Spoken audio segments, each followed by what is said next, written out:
Hello. Hello. Hello and welcome, everybody. Hello. Jasmine, you gonna say something? Cecil, I see you up there on my shoulder. I feel you up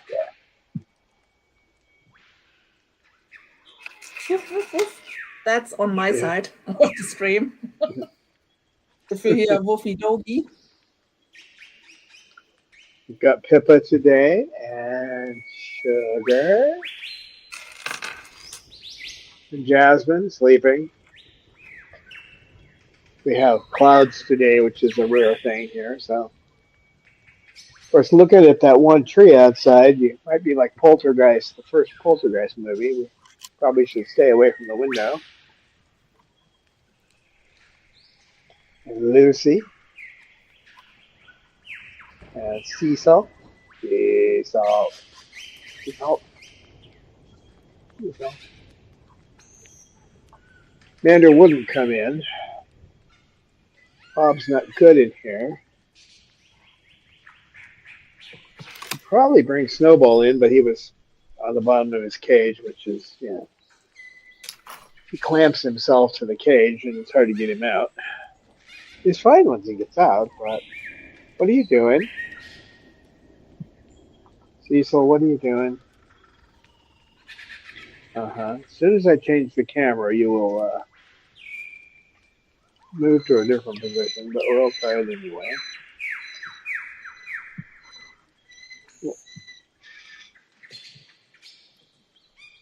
Hey, Cecil.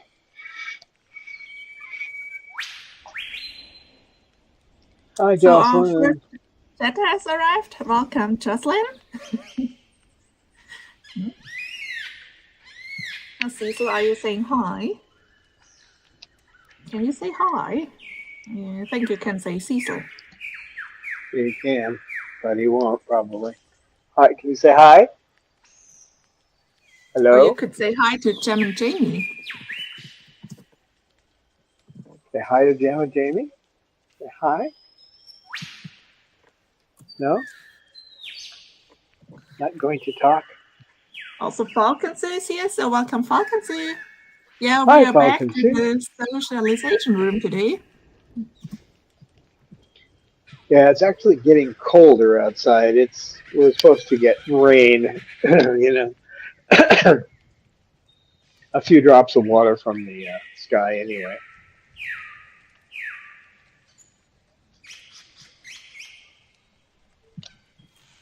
Most of the water actually falls on the mountains before it gets here, so. You having fun up there? You having fun? Well, are you?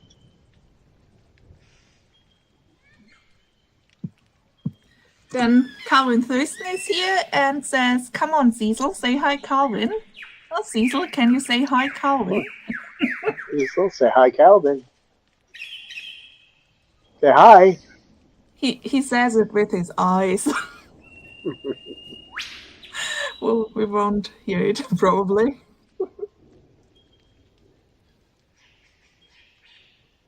No, so far he's said it once in the last, once this year that I know of.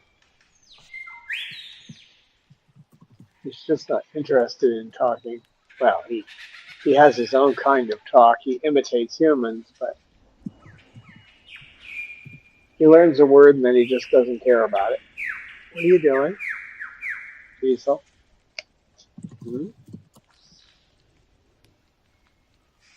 Cecil bird.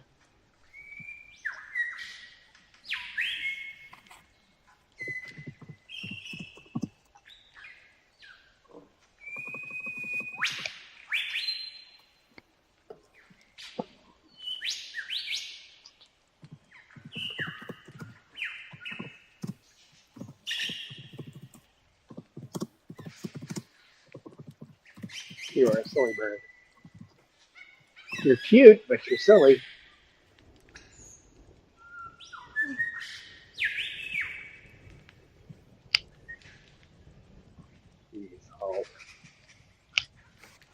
Dealing with unwanted parrot behavior. Help, my parrot is hypnotizing me all the time.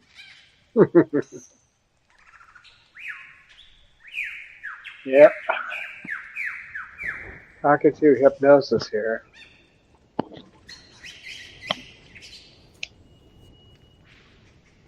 Nope. You start going with, you can go against the way that he goes, but you try to go with him, then he gets over a little aggressive with his toy. Don't you? I'm not supposed to match what you do. I know.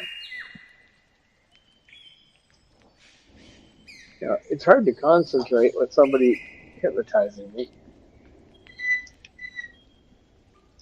Fortunately, he can't say you're getting tired or getting very, very tired.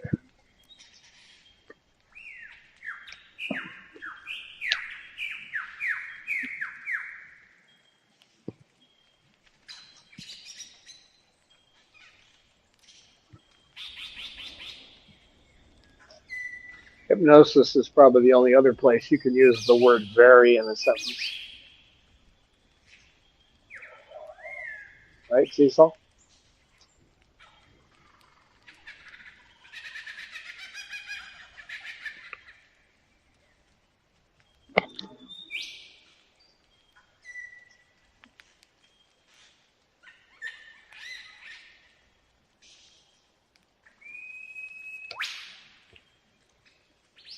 Well, I would like to do more than watch you go back and forth and beat me up. He hasn't got to do this much because we've been outside a lot, so he took it right up. Took it right up today, didn't you? Outside they'd just be shivering. It's windy and we have clouds today. That's kind of a rare thing. It really sounds like we have exchanged our weather, because here it was blue sky all day. Sunshine, warm. First Der flowers Sonne appear in scheint the in garden. Deutschland. Yep. Ich glaube es nicht.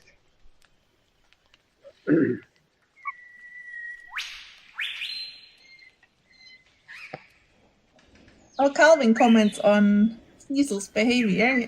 He says, "That's funny. My Goffin does that, and she doesn't like when I go the same direction too." Ah. That's funny. And Jocelyn commented, she had Cinnamon out all morning with head scratches. Cinnamon, the little lady. She wants her wellness program. That's sweet. Cecil, I wonder about you. I do.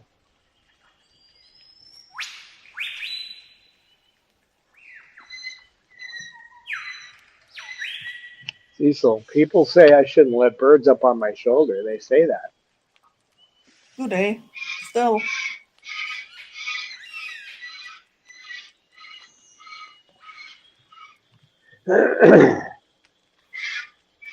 They say that for the wrong reasons, generally, but they do say that. What are you doing?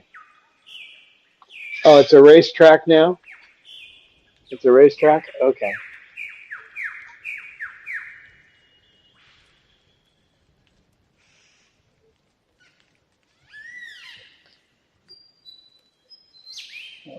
We need to sing to Camptown Ladies now, don't we? Hmm?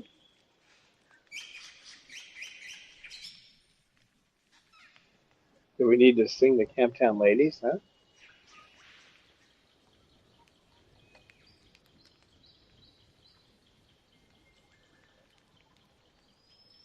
Always takes me back to when I was in my 20s, back when the world was new, back in the Cretaceous period. I was working a union job, and we had an idiot who was the manager, and Once in a while, we would start singing Camptown Ladies with our own variation on the words, lock arms right in front of him, and do a little dance in front of the customers and in front of the manager. And I think Pippa would have got right into that, wouldn't you, Pip? I'd put the camera on you, but it seems that right now we have a racetrack, so.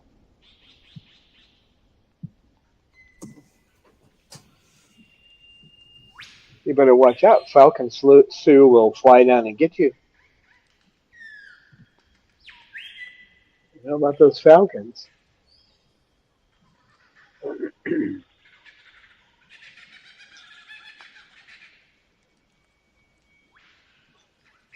I had somebody call me from a raptor rescue. They've got they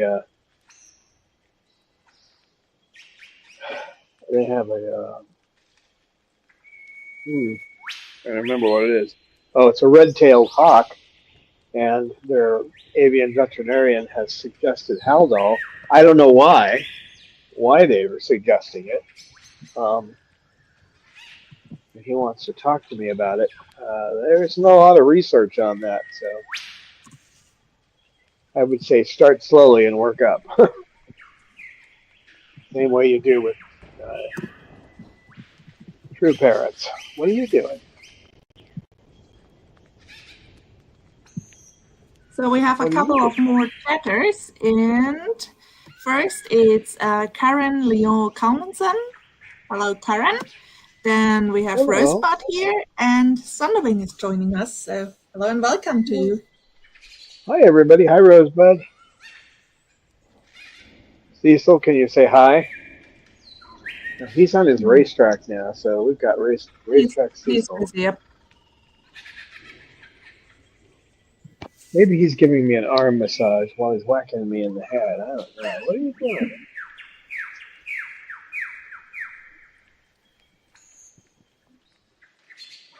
I had once a budgie who was walking my whole arm up and down that way.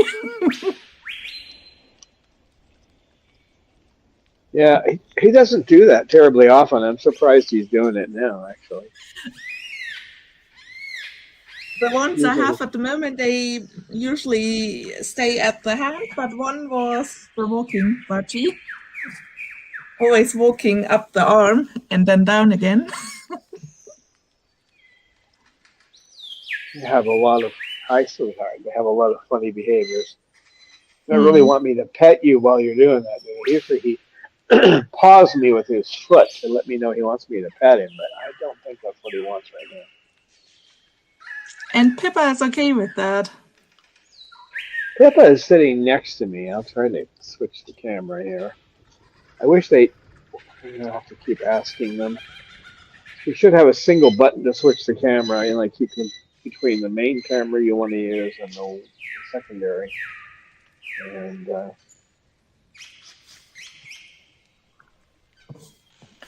we go. Yeah, she's down there chewing wood. She was sitting on my lap earlier, but she's chewing wood, and Sugar is preening. Jasmine's just watching. She's awake.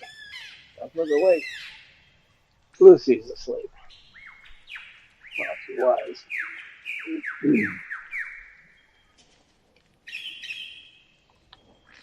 I've got a frog in my throat. Actually, it's more like dust from cutting and drilling this morning. I didn't put a mask on. I had to cut some wood in a hurry, so I had a little bit that I cut, but not enough to last a couple of days of rain. And if it rains out there, I don't want to be out in that shed. So, so I have wood dust in my lungs. What are you doing? Sea salt. And this one and Lucy have a little altercation. It was just Pippa was trying to pass by Lucy, and that's Lucy is the crossing guard. That's for sure. A question is there from Sonderwing. Is Snowball there today?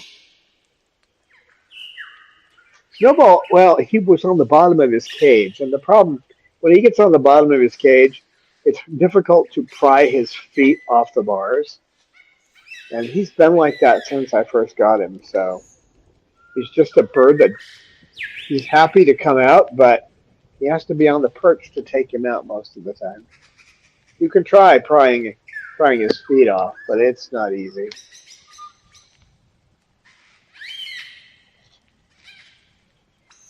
I could try to get him out again. Maybe he'll be up on his perch. Cecil, why don't you stay on my shoulder? We'll see if we can get Snowball out. Yep, you dropped your toy. I'll be right back.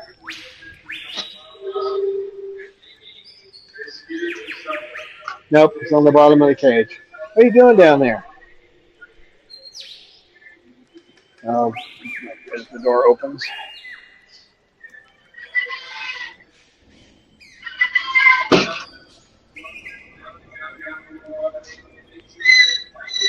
What are you doing? Mr. Snowbird. Come on, Snowball. Come on. Snowball, Come on. I've been asked about you. I can get him to stand on one of his frisbees. I can get him out. Come on. He just won't let me pry his feet off. Come on. Nah. No. He's also watching Cecil on my shoulder, and he doesn't know what to think of that. Oh, Cecil on the shoulder. Yeah, that's probably terrifying. See, he wants out, but he just won't come off the bottom of the cage. That's just an odd behavior on his part. I work around it, but...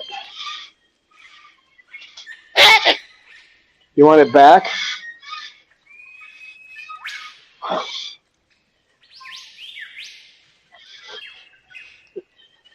That vocalization he just did was, I want my toy back.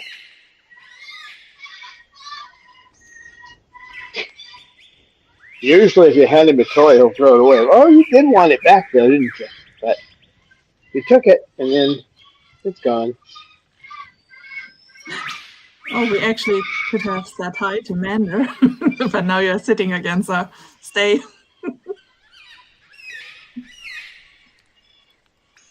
Let's enjoy the other birds. In Maine, we have Lucy, we have two Moluccan aunties.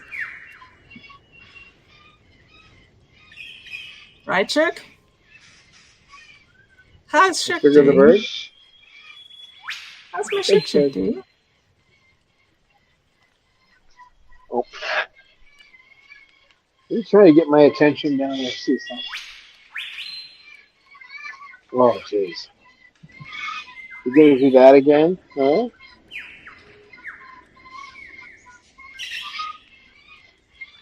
I was petting Sugar, and now you want me to pet you.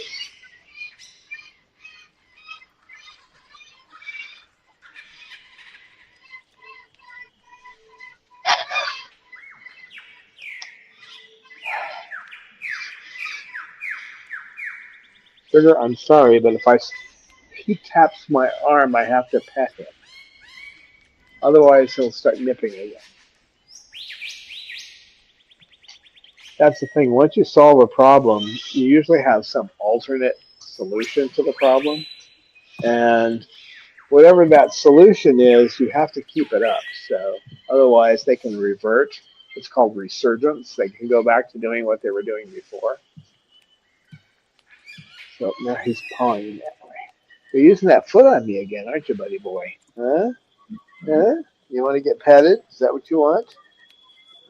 Cecil, get your beak out of the feathers and say thank you to Sunderbing, who just donated $5 to us. So thank you so much for that. Thank you so much.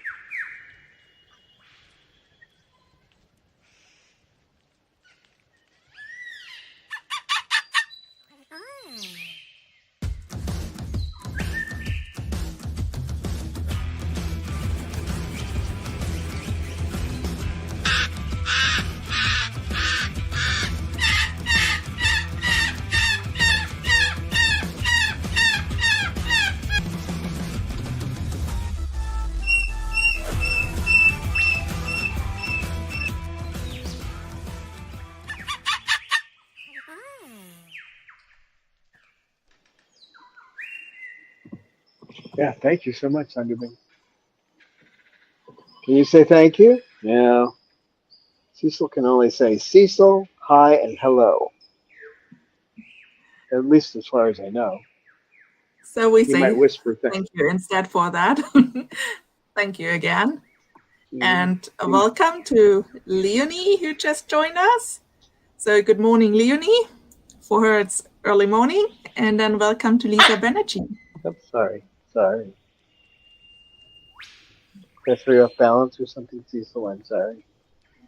You okay? You okay?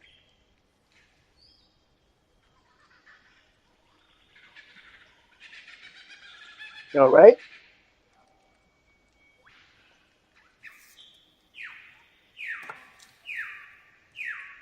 This won't last long. He's going to paw at me.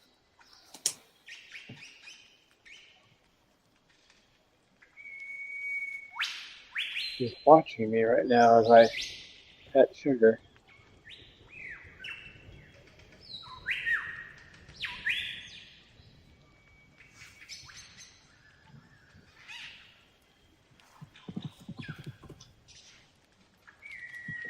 Nice, Cecil. That was quite tolerant of you to let me do that. And Lisa Banerjee just donated $20 to us. So thank you so much for that, Lisa. And I hope everything is okay at your place because it's the epic fail emoji. Oh my, what's wrong? You need a Cecil in the front of the camera. And of course you get the thank you video.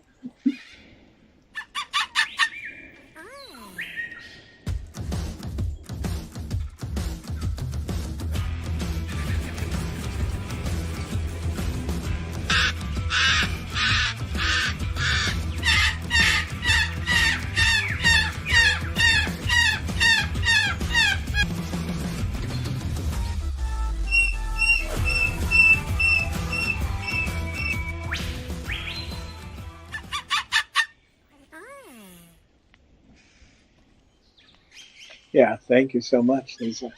Hi. He's giving us the elephant ears today. What are you doing there? Oh. Sweet Sugar.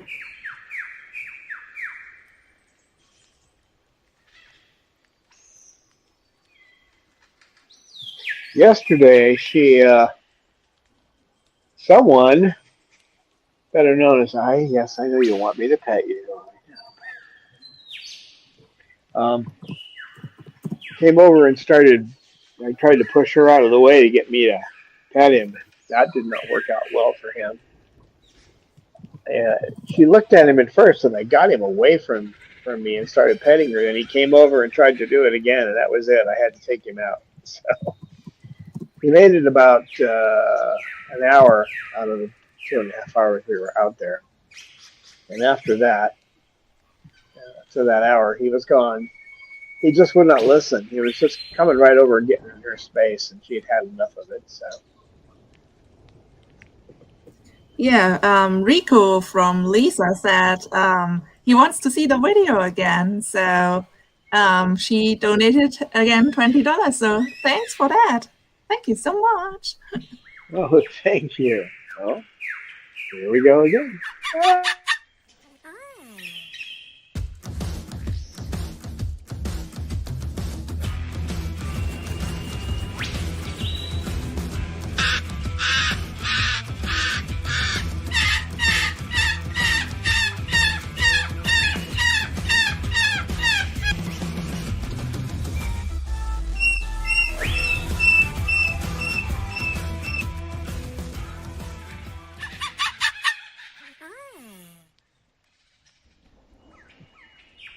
Thank you so much. Yeah. Thank you, Lisa. And we need to play the video again because Leonie also donated $10. So thank you so much, Leonie. Thank you, Leonie. Greetings from Austin, she's saying.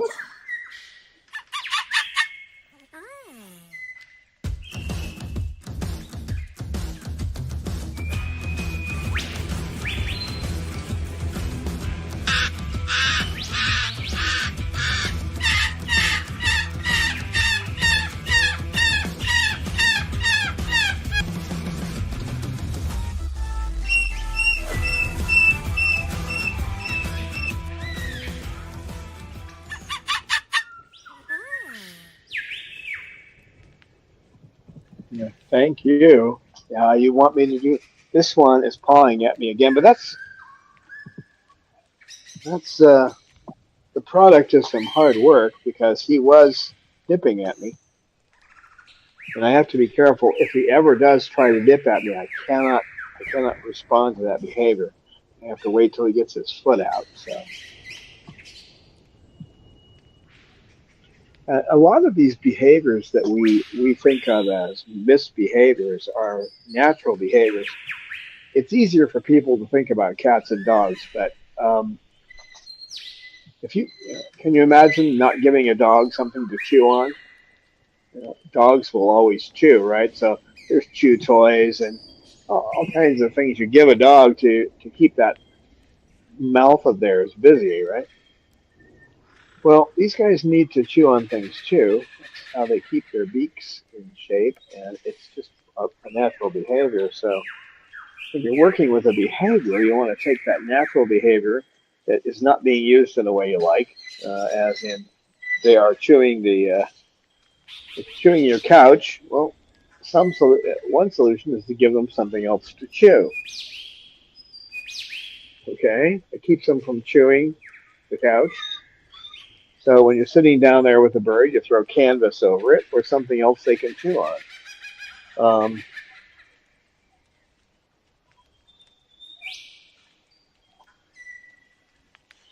so if you try to go against a natural behavior, you're not going to win unless you find a replacement for it, so that that need is satisfied.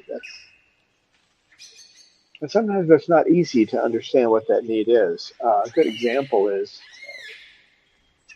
it might be hard for people with Snowball when he used to chew on the spots on your skin. If you had a freckle, he'd be going after it. But that was because he was in foster care for a while, and you know how teenagers are, right? Um, it's almost as if they take a stupid pill sometimes. So there was a teenager there who was encouraging that behavior. So when I got a hold of him, he was trying to take the freckles off your skin. So what you have to do is find something else that gets his attention. So I had a little towel in my lap, and whenever he would start chewing on something, I got a towel with spots on it too. So um, polka dots, small polka dots. Give him that to chew on, and after a while, he just started chewing on that. But you could just hand him a toy, something else to chew on. Keep offering him something. That's a tough one though because the urge to preen is terribly strong. So if you're going to try to stop them, what you actually see there is the natural behavior of preening. So if you've got a bird that has a preening behavior and you're trying to break it, good luck. You need to focus it on something else. Another example of you have to first be able to figure out what the problem is, as it was recently with this one and Mander. As long as I bring her out last and make sure she gets petted in the area, it's not so important here. But in the aviary, I have to make sure I bring her out last, and then I have to keep chasing Mander away for a while. So she walks over and wants Cecil to pet her, or preen her.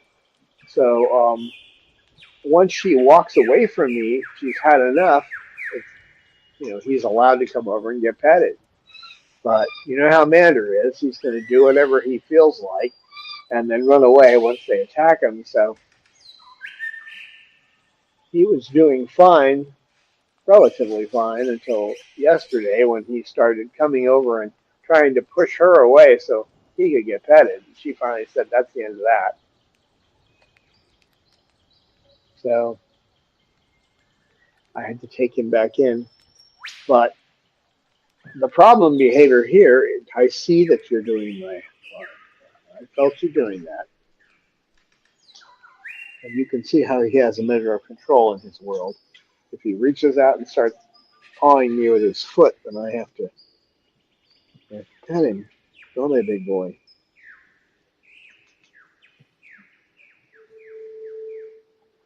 And that a lot of people have the idea, many people I've talked to, is that I don't see why you should have to train your bird. Well, he now has a measure of control over his universe. So when he uses his foot to grab at me, that means that he wants to be petted. So I know. Oh, nice tail flash there, girl. Are you going to do it again so soon? She wants to get petted too.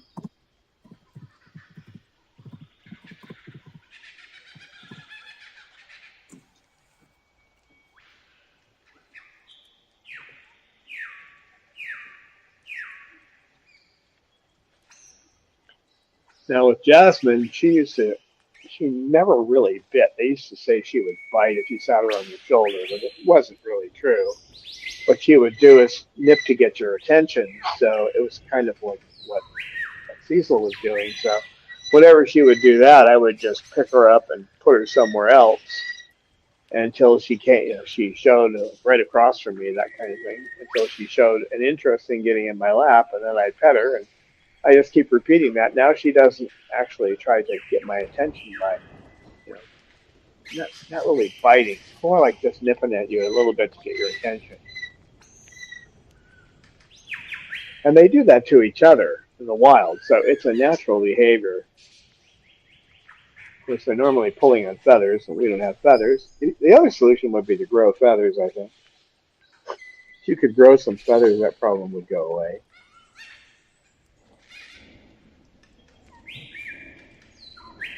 Let's see, are there any specific triggers for negative behaviors?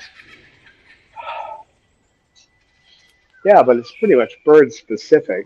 You're usually going to get negative behaviors if you're trying to stop them from doing a natural behavior and you don't have a replacement for it. Telling a parrot no doesn't actually work. I mean, I can do it. If I say no, they'll stop, at least for 20 seconds or so, because I've got their attention, and it's pretty much an attention getting tool. I use it when there's something where there's a fight going on or something like that, and it works, but I've taught them to respond to it. But what you want to do is avoid interrupting their natural behaviors without replacing them. That's probably the number one trigger for behavior you don't want to see.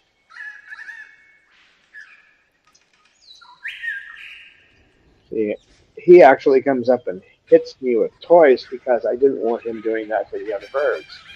So I trained him to come over and hit me. Right?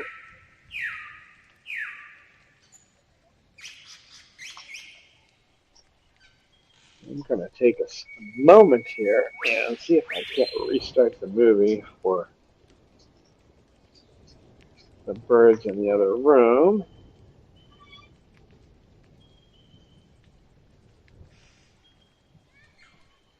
There we go.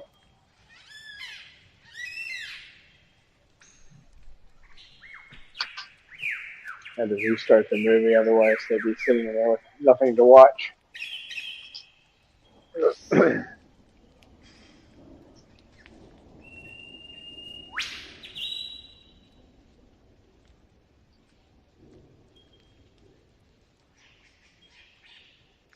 Yeah, anytime you're getting in the way of a natural behavior,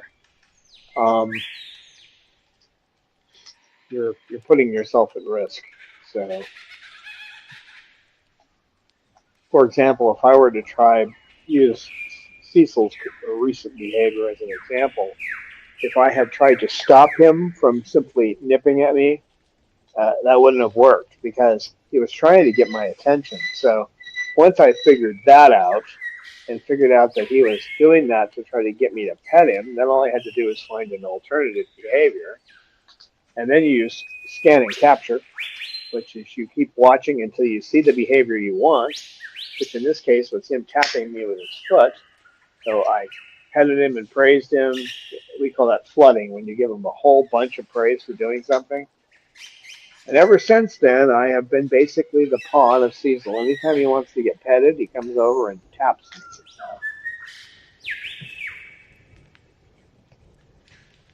So one of the things that causes negative behavior too is if you stop doing something they want, um, it causes them to try to find solutions to that because they want something and they're not getting it, so they're going to keep trying different things to get it. So you get a whole bunch of negative behaviors that way. You might, if you get a whole bunch of behaviors and you pick a good one and give them a lot of praise for it, in other words, using a secondary reinforcer, it's not food or heat or cold when they need it, that kind of thing. Then it's a social reinforcer. Then they'll continue doing that because it gets what they want. Um,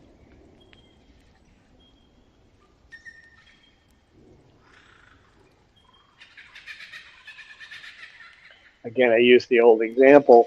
Uh, you go in on Friday and you expect to get your check and you don't get it. I've seen this kind of behavior. I worked for a company that they didn't get their checks on time and they didn't tell us.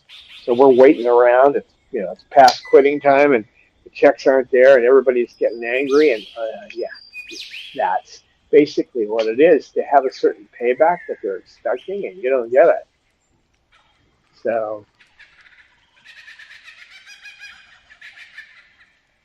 with Sugar, as an example, she considers me her mate, and that's mainly because I had to work so hard to keep her from killing herself. Um, so when Mander comes in and he steps in front of her and tries to get my attention first, that doesn't work. He's trying to take her mate away. You've got to see it from her viewpoint. And so I just simply make sure that I got her out last and petted her until she was happy with it, and went on to do something else, and then it was okay.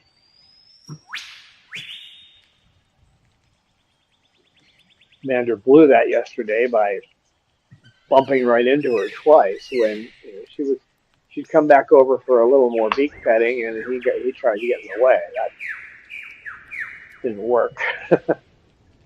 But if I just keep making sure that she gets her petting first, then it won't be as big of a problem.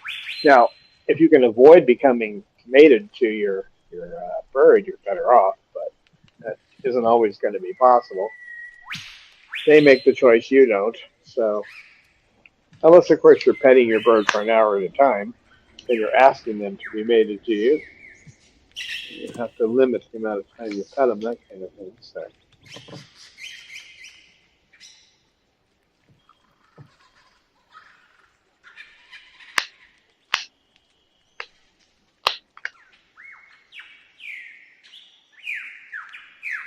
And there's pretty much triggers for everything. It's just stimuli in the environment, certain stimuli. You don't act the same when you're at Disneyland as you do when you're at work.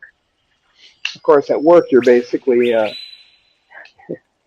it's being under a feudal lord, right? You are required to behave in a certain way or they kick you out and they don't pay you anymore. So it's always under the threat of that ultimate punishment. So that's how you act in that environment. But then when you go to Disneyland, you act different, right? Or you go out to watch a movie, you go out to watch a play, you go out dancing. All those are different behaviors in different environments. And you're responding to the stimulus in the environment. They do the same thing.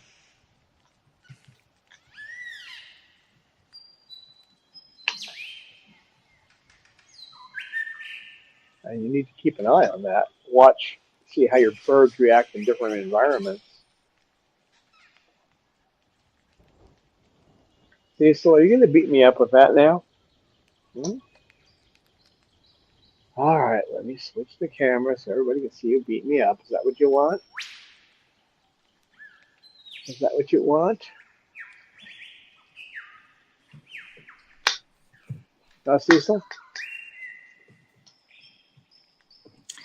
So yeah, I know. we have another chatter, and it's Giselle. So welcome, Giselle. Hi, Giselle. She's talking about her problem with still not being fully successful with breaking the screaming when she goes outside the door.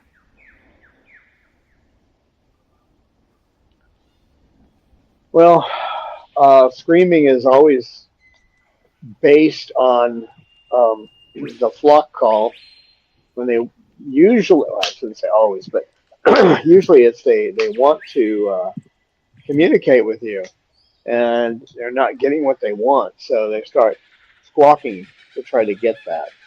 So you have to, it's the same old thing. You just have to ignore the screaming until they make a sound or become quiet, and then you have to respond to that desired behavior by rewarding them. And it might mean having to run up and give them a treat, whatever treat's taken out of their diet, their favorite food. So, right, Cecil?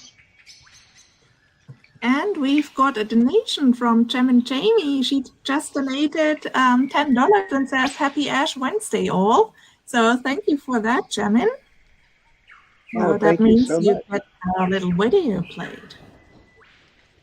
Yes, it does.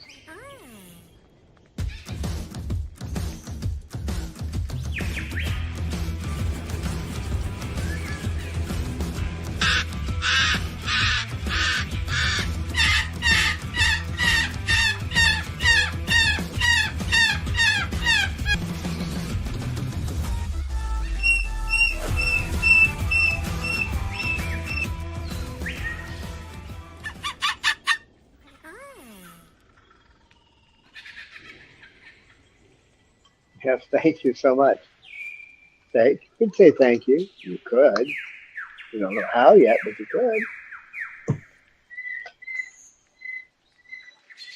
Yeah, he's a fun one. You can teach him how to say something, and maybe once or twice a year you'll hear it. That's another thing with like African greys. Most people think, "Oh, I buy one of these and they're going to talk." Yeah, there's no guarantee of that. They usually will imitate different sounds. They like the sound of water flowing out of the faucet. They like microwave beeps and things like that. But you never know if they're going to talk. So don't get one just because you want it to talk. Right, Cecil? You might end up with a bird that likes to beat you up. Mm-hmm. Or hypnotize you.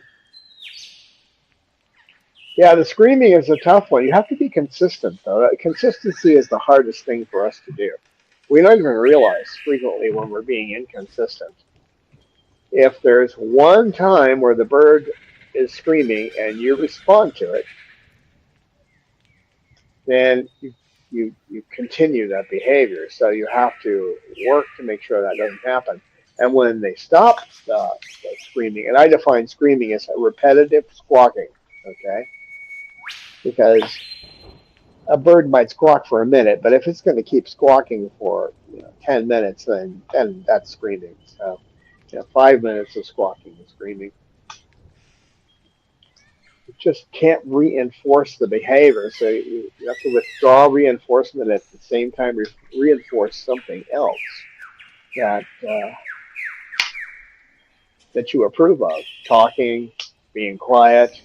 It's better if they're saying something. If they're making a sound you like, that works better. But you can reinforce the silence as well, and that might mean you have to change your behavior a little bit. You might not want to run over there in the morning when I've got to be out the door in 20 minutes, and yet. So I'm not going to reinforce the good behavior. Then you're sinking yourself. Give yourself a little extra time if that's the case, whatever the scenario is, give yourself a little extra time so you can make sure that you're reinforcing the positive behavior. Otherwise, you just every time you ignore the good behavior or reinforce the bad behavior, you're just going to keep it going. Right, Cecil? I'm almost hypnotized here. I should just go to sleep.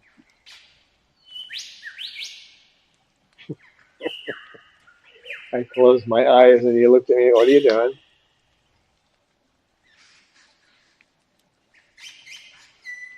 Now, he'll usually let me go the other way.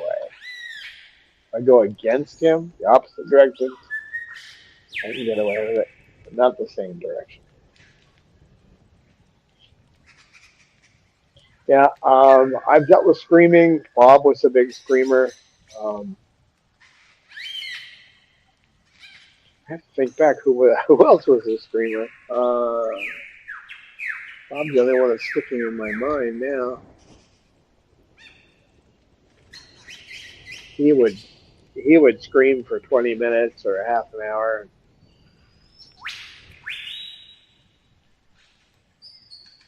And I just waited till he stopped.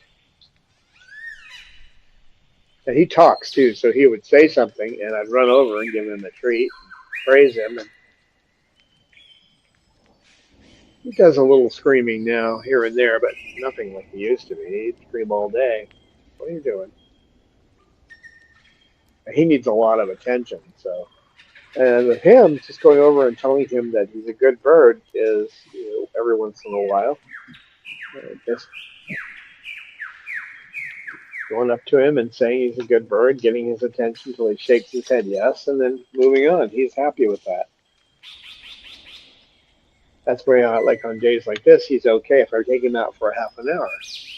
As long as he gets that close attention, he's all right.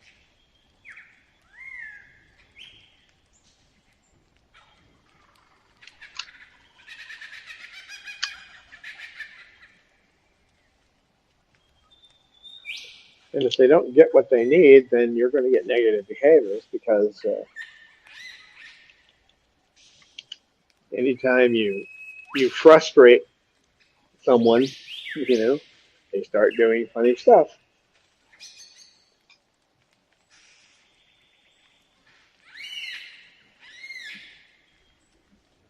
What are you doing?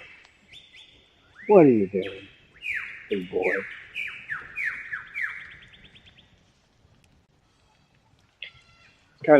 It's fun to watch Jasmine when she wants something and you have a lot of choice because she's getting herself into a situation that she could get nipped at by another bird, and you have to pick her up and put her on the floor, and she runs around in circles. That's the behavior she's using to replace getting what she needs. So it's cute to watch, but it's not the kind of thing you want to do on a regular basis. Because you're basically taking away what she's trying to get. I try to, if she's trying to get another bird to preen her like Bob, and Bob's not in the mood, if she gets too pushy, then I sometimes have to get her off my lap or get her away from Bob, and then she'll go into that running around like a chicken with its head cut off. So we have a couple more comments in the chat. First, I want to greet Kristen, CEO, and Kelly Sue Cockatoo, who says hi. I hope everyone is okay. And another comment from Kristen is, even if my Kelly Sue never says a word or does anything but be a cockatoo, I am happy. She was locked in a cage for 16 years before I rescued her. She deserves to just be herself. Oh, that's lovely. I'm not sure if Kelly Sue Cockatoo is the lovely Moluccan on your profile pic. That looks like a cute bird. So thanks for rescuing her. Oh yeah, that's wonderful. Well, and that's when you true. Some birds just decide to not talk, so that's completely okay. And sometimes it's like Sugar, who also never talks a word, but occasionally says sometimes hi. So it's really when one spends several years with them, even after that, some of them start suddenly to talk. So when they're ready for it and think it a good thing, then they start maybe doing it. We have also a funny cockatoo from Lisa, who is telling a story. She says, Rico is always out to fly through the house. When Dad walks out, he will scream, we ignore it, and then he flies on Daddy. Oh, Rico, you're a funny guy. And Giselle What? says for the past 3 years, Caesar wakes up the house with walking. And for the past 4 days, he's been silent. So I'm trying to figure out what changed. That's a good idea. Looks like something has changed and it works.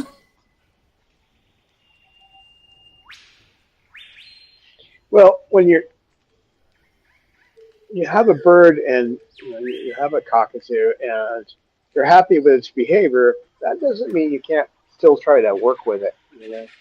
Because if you can imagine raising, you're dealing with a child that's been raised. That one, that one article I wrote about that little girl who was 7 years old and her mother never did anything. I mean, she just left her in the room naked, running around on the floor for 7 years.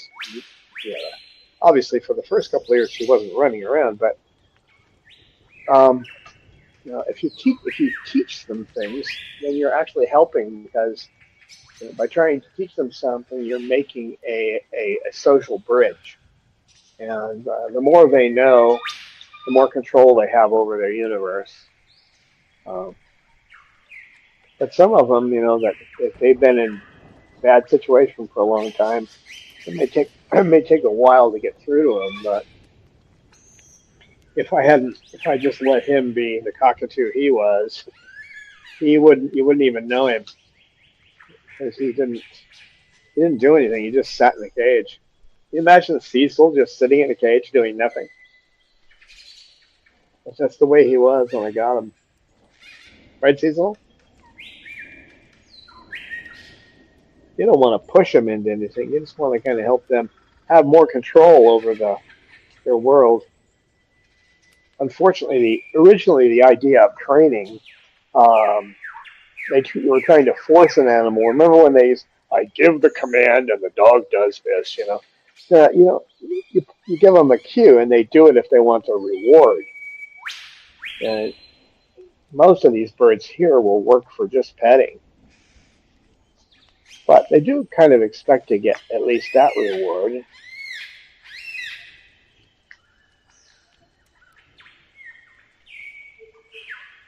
So you work with them as much as you can to help them have better control over their universe. That's the point of operant conditioning in ABA.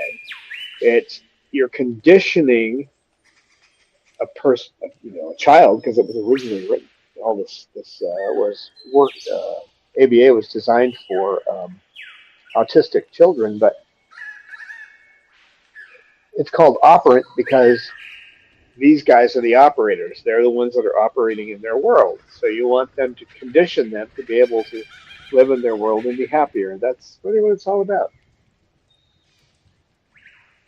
Not the old style of I taught my birds some tricks. No, it doesn't really work that way. And they teach you things too, like this one. He knows that if he uses that foot on me, he's going to get petted. Right? Right.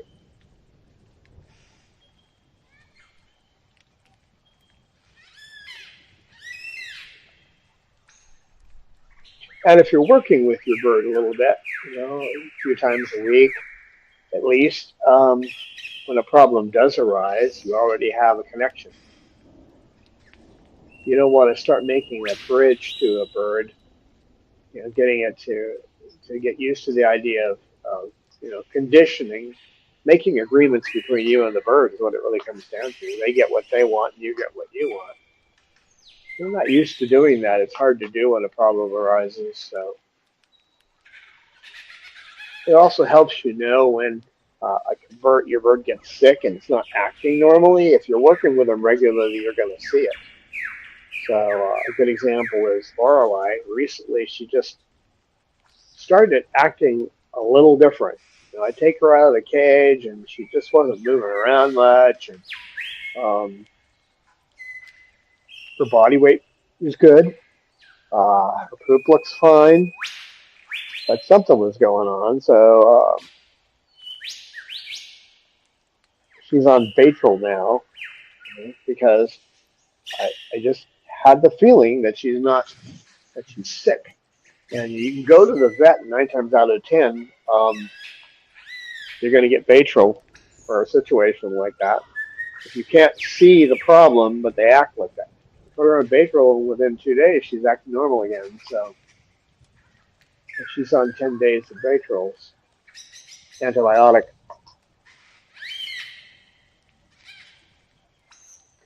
And it's because I work with her every day, I can see these little changes.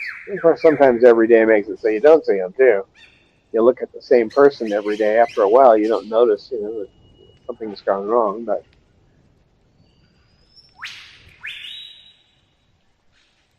I see that you're waking, you're getting all alert over there. She says, it's about time for me to step on stage here, because he's going to put the phone down. He's watching over there now. Right, Chug?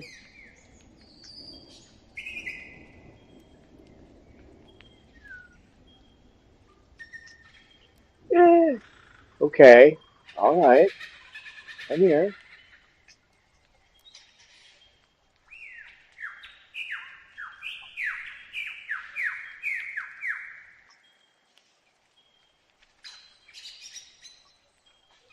Now, you notice she instigated this. I didn't.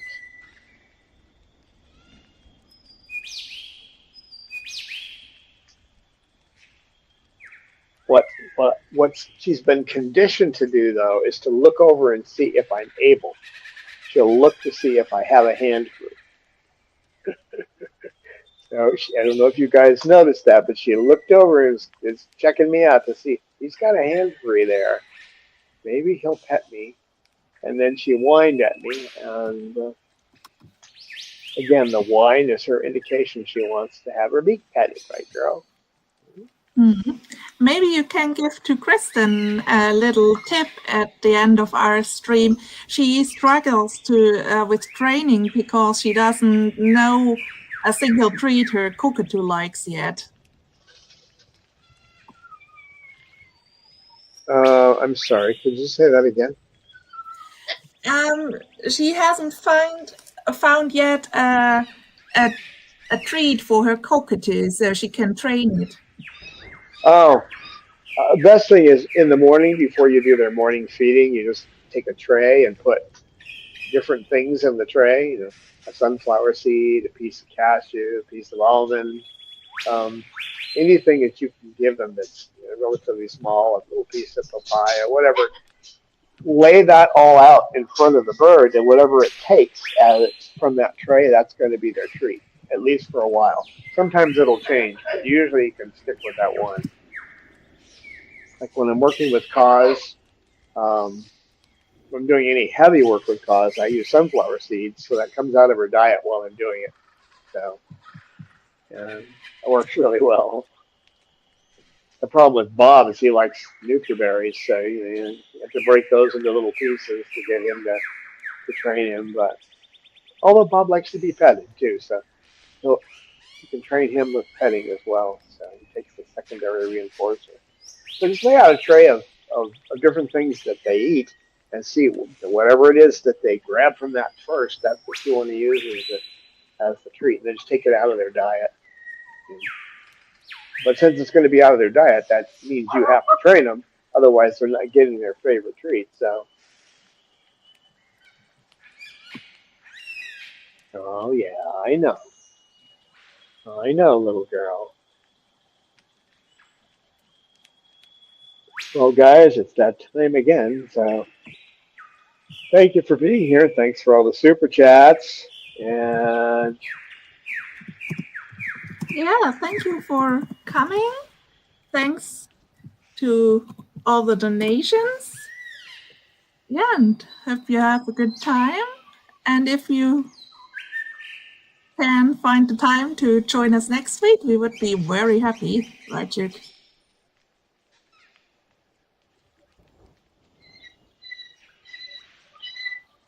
one last comment. You said you tried that, and she won't touch a single thing. Well, she's eating something. So whatever she normally eats, whatever is in her normal diet, just put that in front of her. And until she takes any food, don't give her food. the regular food in the morning.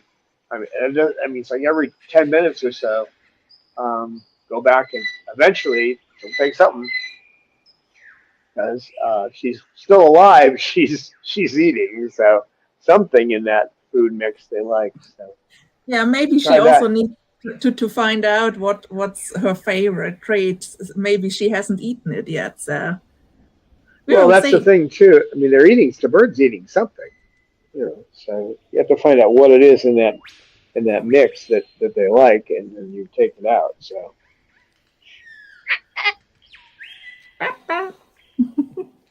Yeah, Pippa. All right, guys. Thanks, Amy, for moderating, and we will see you next time.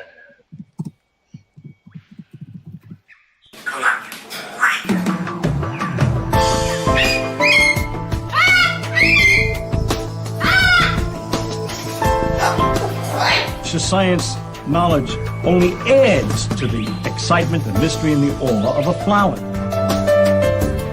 Evidence is evidence. It's public. Everybody can look at the evidence and assess it, and eventually, if there's enough evidence, come to the same conclusion.